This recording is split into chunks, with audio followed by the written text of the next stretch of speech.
I'm 79 years old now, and there's a kind of silence that doesn't come from being alone. It comes from realizing the people you love are slowly stepping away from you while you're still here. Not all at once. Not in a way you can point to and say, that's when it changed.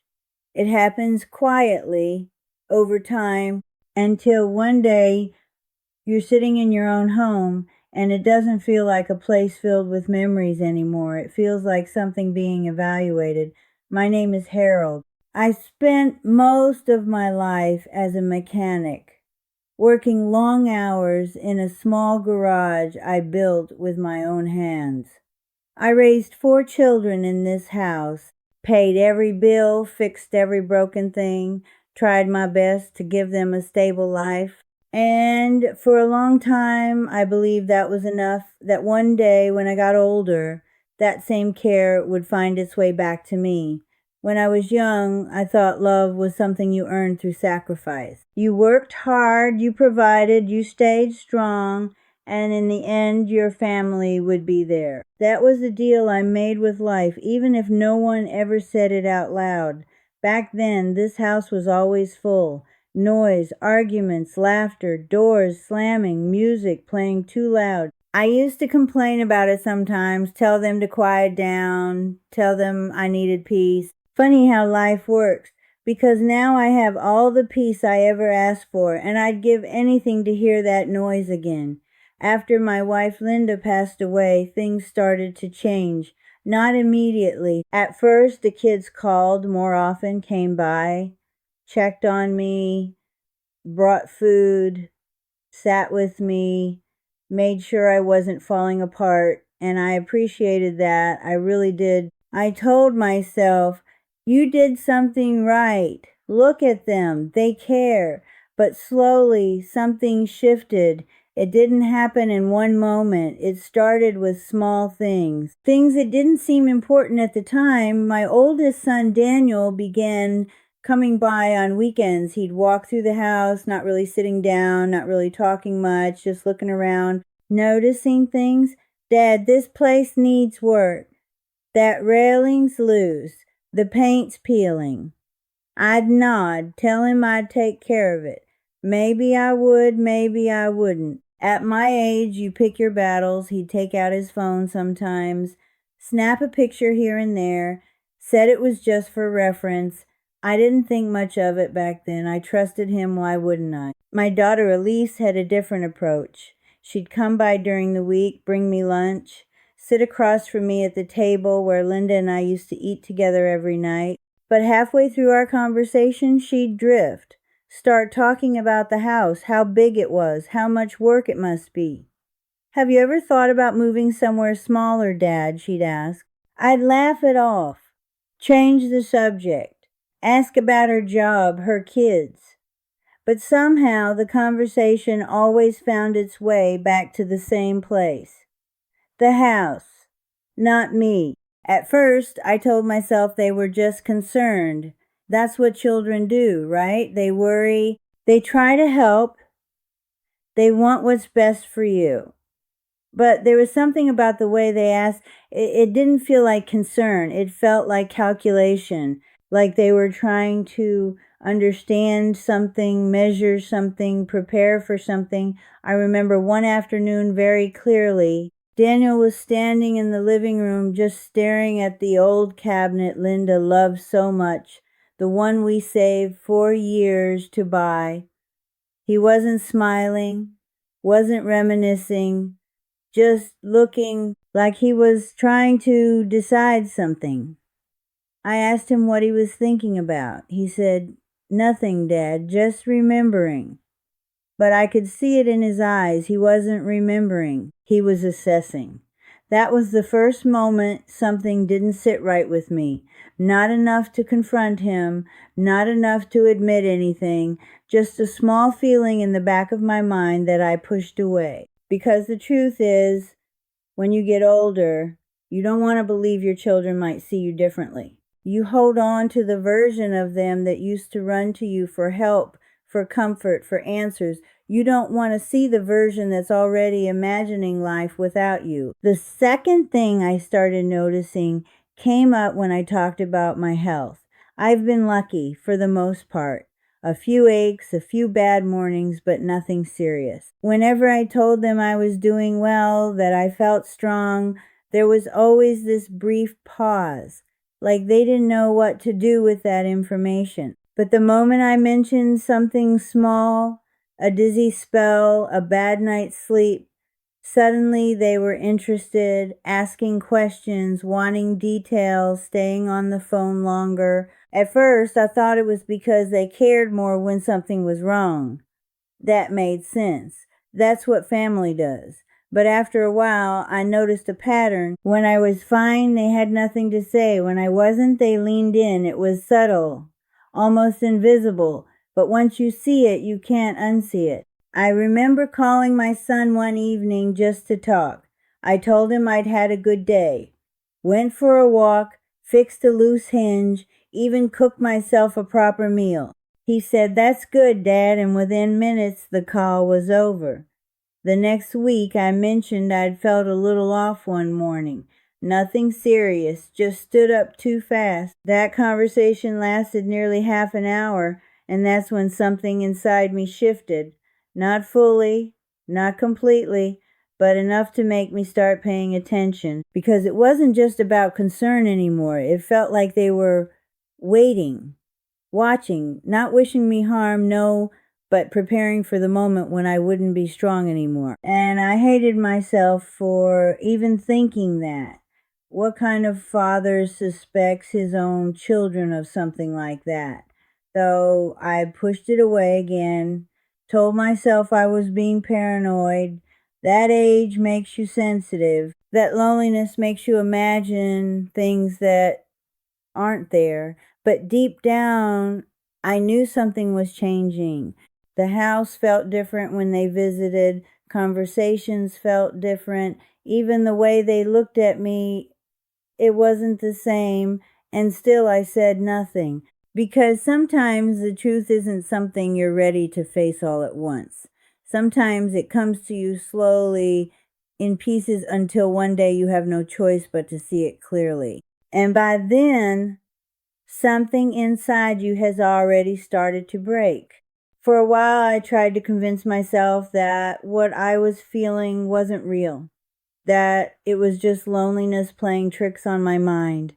When you spend too much time alone, your thoughts get louder. They echo in empty rooms. They turn small moments into big meanings.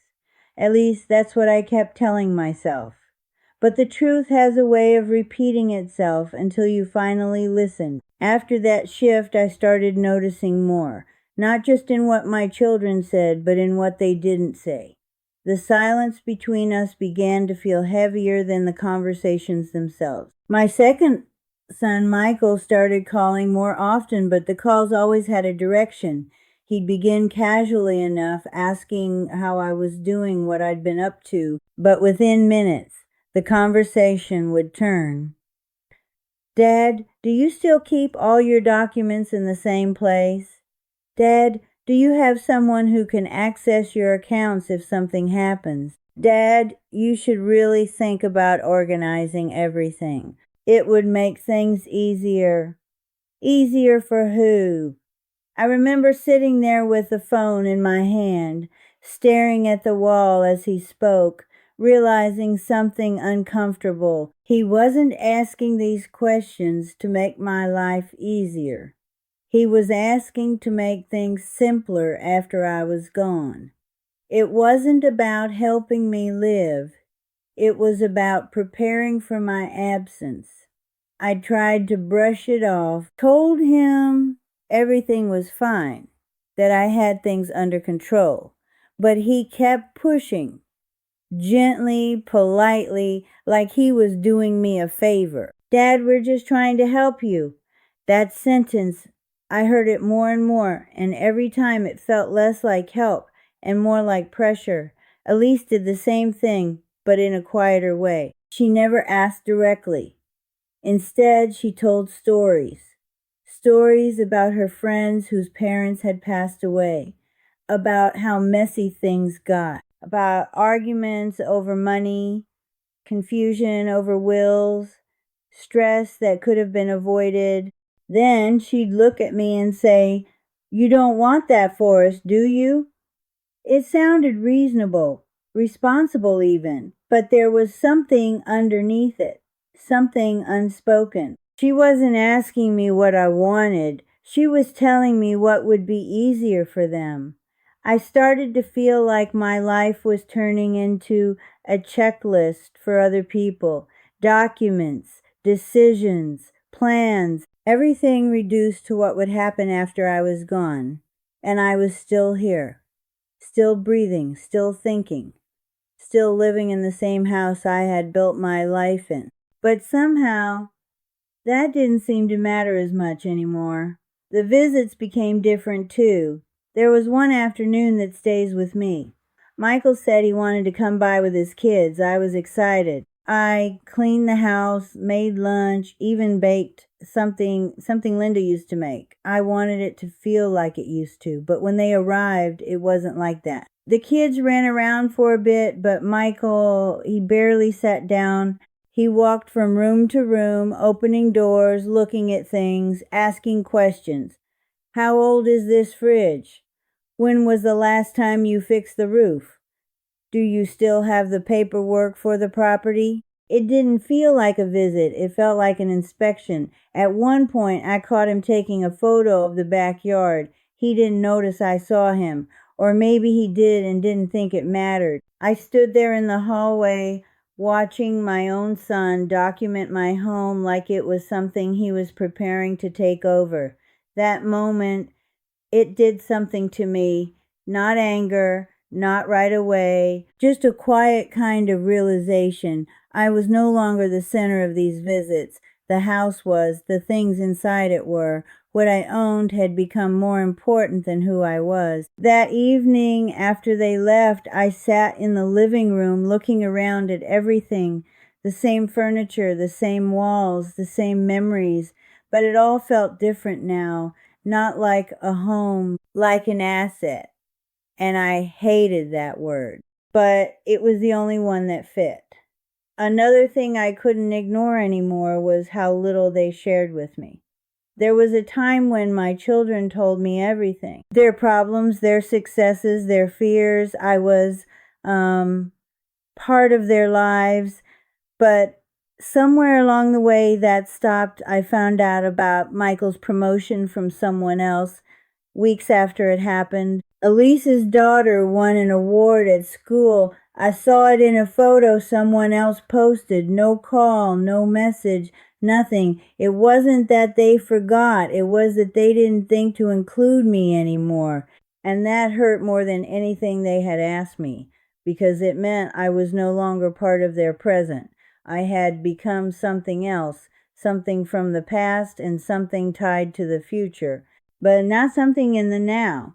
Even when we were together, the conversations felt shallow, surface level, safe. How's the weather? How's the house?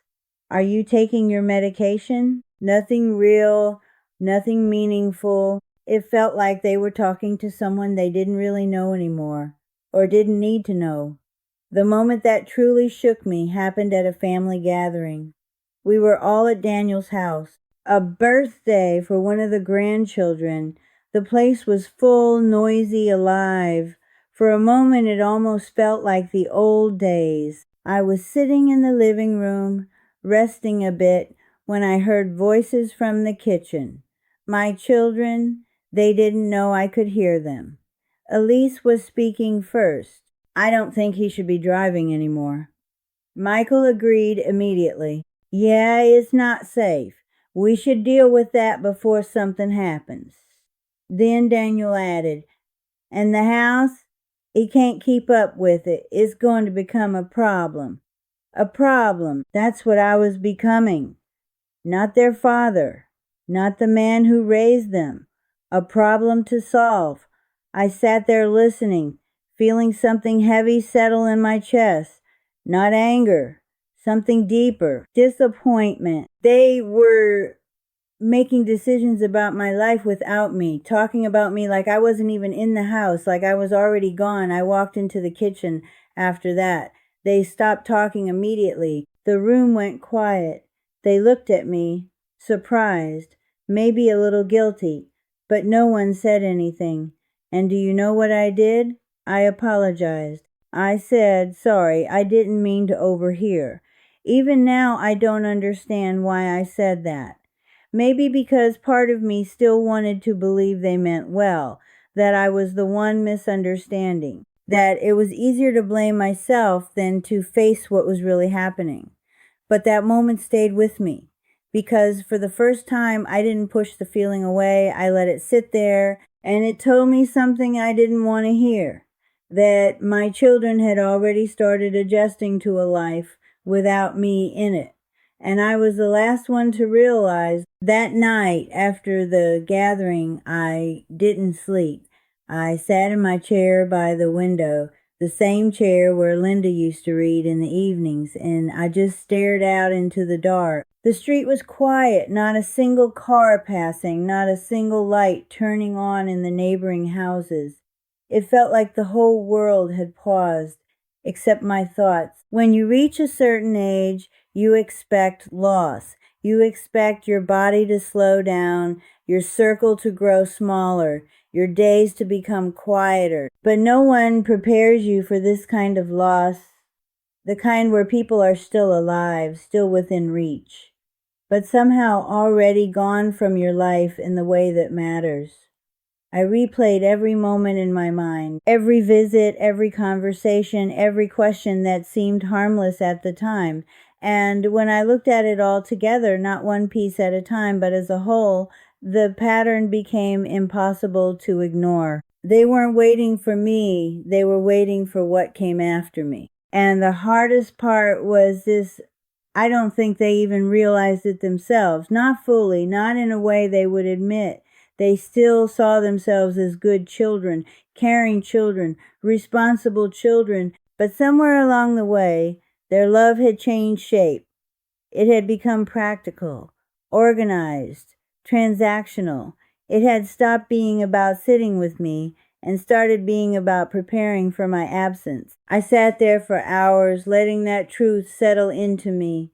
It didn't hit all at once. It came in waves, each one a little heavier than the last, and somewhere between those waves, something inside me shifted, not in a dramatic way, not like you see in stories where everything suddenly becomes clear and a person stands up with new strength. No, it was quieter than that. It was a decision, a small, steady decision.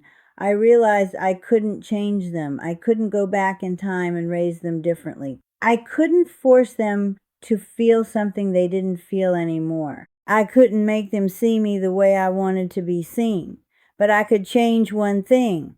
I could stop disappearing while I was still alive, because that's what I had been doing without even realizing it. Waiting for their calls, keeping my schedule open, letting their visits define my days, letting their questions shape my thoughts. I had been slowly erasing myself to make space for people who had already stepped back, and that hurt more than anything they had done. The next morning, I made coffee, sat at the kitchen table, and for the first time in a long while, I asked myself a simple question. What do I want? Not what they wanted, not what was easier, not what made sense for the future. What do I want right now? The answer wasn't complicated. I wanted to live in my home. I wanted to wake up in my bed, walk through rooms filled with memories that still belonged to me, not to some future plan. I wanted to be treated like a person, not a responsibility waiting to be managed. So I made a decision. A few days later, I called Daniel. My hands were steady, but my voice, I could feel the weight behind it. I told him I had been thinking about everything, about the conversations, about their concerns. And then I said something I had never said before. I'm not selling the house. There was silence on the other end. I'm not moving. I'm not changing anything. This is my life, and I'm going to live it the way I choose for as long as I can. He tried to respond, told me they were just trying to help, that they were worried. And for the first time, I didn't argue. I just said, if you want to help me, come, sit with me, talk to me, be here with me. Not for the house, not for what comes later, just for me. He didn't have an answer for that. Neither did I, really. But something important had been said, and once you say something like that, you can't take it back. After that conversation, things changed. The calls became less frequent, the visits too. At first, it hurt more than anything before, because it confirmed what I had been afraid of, that their presence had conditions, that without those conditions there wasn't much left. But then something unexpected happened. The silence stopped feeling heavy. It started feeling honest. For the first time, I wasn't pretending anymore. I wasn't telling myself stories to make things easier to accept. I was seeing things as they were. And strangely, that gave me a kind of peace. I stopped waiting by the phone, stopped rearranging my days just in case someone decided to visit. Instead, I started filling my time differently. I called my younger brother, someone I hadn't spoken to properly in years. We talked about nothing important, and somehow it meant everything. I started taking walks in the evening, not because I had to, but because I wanted to. I noticed things I hadn't paid attention to in years. The sound of birds, the way the light changes before sunset, the quiet rhythm of the neighborhood. I began talking to people again, not as someone waiting, but as someone living. There's a woman down the street, Clara. She brings her dog past my house every morning. One day we started talking, then the next day, and the next. She never asked me about my will, never asked me about my house. She asked me how I was, and she listened. Do you know how rare that becomes as you get older? To be truly listened to? It reminded me of something I had forgotten. That connection doesn't always come from where you expect it. Sometimes the people who see you clearly aren't the ones you spent your whole life trying to provide for. A few months later, something else happened. Elise called. Her voice was different, quieter, slower. She said she had been thinking about everything. And then she said something I didn't expect. I'm sorry, Dad. Just those 2 words. She told me she hadn't realized how it must have felt, how their questions, their visits, their conversations might have come across. I didn't interrupt her. I didn't tell her she was right or wrong. I just listened. Because sometimes an apology isn't about fixing everything. It's about acknowledging something broke. She asked if she could come by just to sit. She said, no agenda. I told her yes. When she came over that weekend, it felt different. She didn't walk through the house, didn't ask about repairs or paperwork. She sat down across from me and she looked at me the way she used to, like I was still her father. Not a problem, not a plan, a person. We talked for hours about her life, about mine, about things that didn't need to be solved or organized. And when she left, she hugged me, not quickly, not out of habit. She stayed there for a moment. And in that moment, I felt something I hadn't felt in a long time. Seen. Not completely, not perfectly, but enough. The others haven't changed much. Some still call with questions, still talk about things that don't really matter to me anymore, but I've changed. And that's what matters. Because here's what I've learned, something I wish I had understood earlier. You cannot control how people love you, even your own children. You can give them everything, your time, your strength, your life, and still one day they may see you differently, not out of cruelty, but out of distance, out of their own lives pulling them away, out of a world that teaches people to think ahead even when it means overlooking what's right in front of them. But you can control one thing. You can choose not to disappear. You can choose not to become just a memory before your time. You can set boundaries. You can say, I am still here. I am still living, and I deserve to be treated that way. And if someone cannot meet you there, then you don't have to keep chasing them. You can build something else, a life that isn't centered around waiting, a life that isn't measured by what you'll leave behind, but by what you're still experiencing. Because in the end, that's what matters. Not the house, not the money, not the things people will divide when you're gone, but the moments you allow yourself to live while you're still here. The conversations that are real. The connections that don't come with conditions. The quiet understanding that your value was never meant to be reduced to an inheritance. If you're sitting in a quiet place right now, wondering if the people in your life still see you, I want you to hear this. You are more than what you own. You are more than what you will leave behind. And you deserve to be loved while you are still here to feel it. So don't wait. Don't shrink yourself. Don't slowly fade just to make things easier for someone else. Live, even if it's quietly, even if it's differently than before. Just don't disappear.